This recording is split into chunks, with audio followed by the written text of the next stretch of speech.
Ang Kabataan Express ay hatid sa inyo ng UNICEF.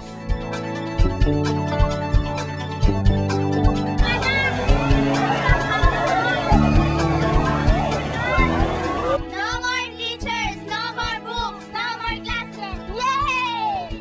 Hep, hep, hep, kahit bakasyon, tuloy ang pag-aaral natin. Pero huwag mag-alala, this is not your usual boring class. But beware, strict na mga teachers nyo. Kami yun. Oh, bawal maglipat ng channel dahil heto na ang susunod na ulat. Tungkol ito sa isang kakaibang paraan ng pag-aaral. Itong ulat ng Manila Bureau.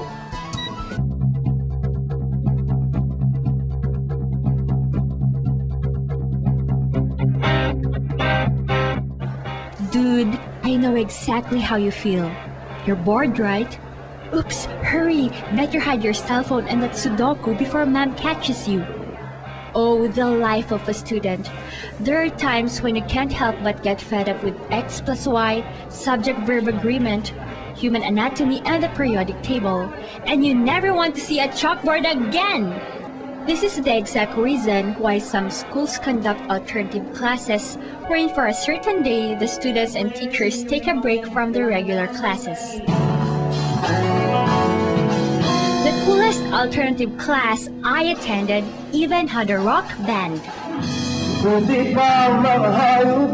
Of course, this band also had something to teach. They sang songs about nationalism, environmental awareness, and issues that concern our society. The band is part of Rockhead. Rockhead is a volunteer group whose battle cry is "No Excuses Philippines." Most of the members are artists, writers, painters, and musicians. They use their skills to campaign against poverty. They hold alternative classes in schools, restaurants, galleries, and places where the youth are. Wala tayong gagawin normal. Therese Badoy, better known as Gang, is one of the founders of Rockhead. This Filipina once thought she would settle abroad. However, fate had other things in store for her.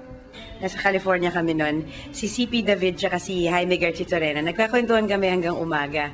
So ito, tatlong Pilipino na nag-aaral sa States, tapos pinapag-usapan, syempre, Pilipinas. So while we were talking and how much we miss the country and etc. and all the frustrations also and how we're so relieved we're not there. Alam mo yan, yung usual conversations.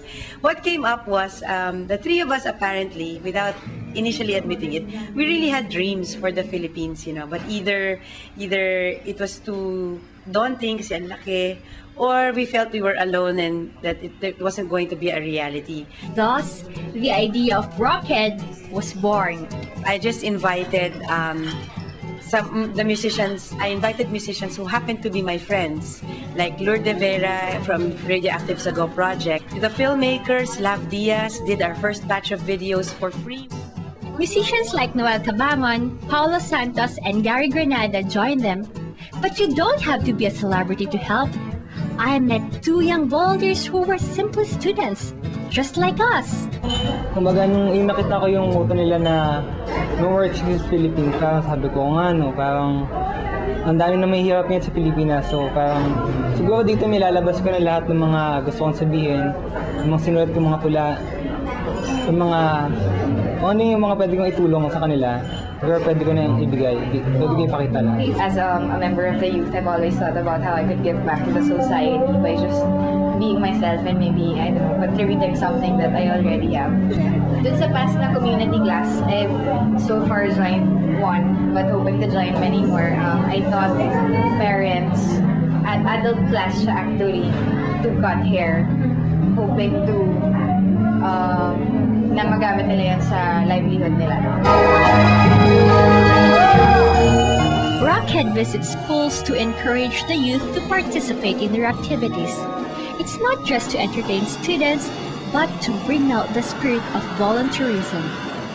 Through their songs and inspiring talks, they encourage young people like Michael and Charlie to share their skills and talents and help others. If you are good in math, you can help tutor other children. If the environment is your passion, Rockhead teams you up with Greenpeace and other support groups. I think if you use the language of music and MTV and blogging, it's closer to the consciousness of the student. Kasi nandun siya, you know? He or she blogs, he or she watches MTV, he or she watches music videos. So if you use that language, mas naiintindihan as opposed to textbook language. Even if I'm a fan of traditional education, I am also a fan of learning with a twist, of rocking while educating, you know, of educating while rocking. It was an interesting way of learning stuff because sometimes you expect when something's fun, but you don't really expect it to be educational, but it was very educating. Well, I've learned that we should mix what we should do and what we want to do. Like music, we want music, and then we should do the 8 things that the United Nations have to do. Then what Rock It did was they mix music and those 8 things, and then they are teaching the students like us those kind of things, and they convinced the people to be better citizens. Rockhead does not just do concerts and school visits. They hold free health seminars, first aid trainings, environmentalist and vaccination projects, and programs involving preschool and grade school education. Rockhead is indeed an organization that rocks. Aside from working towards change, they encourage the youth to do their part in helping our country. It makes me realize that we can make change happen.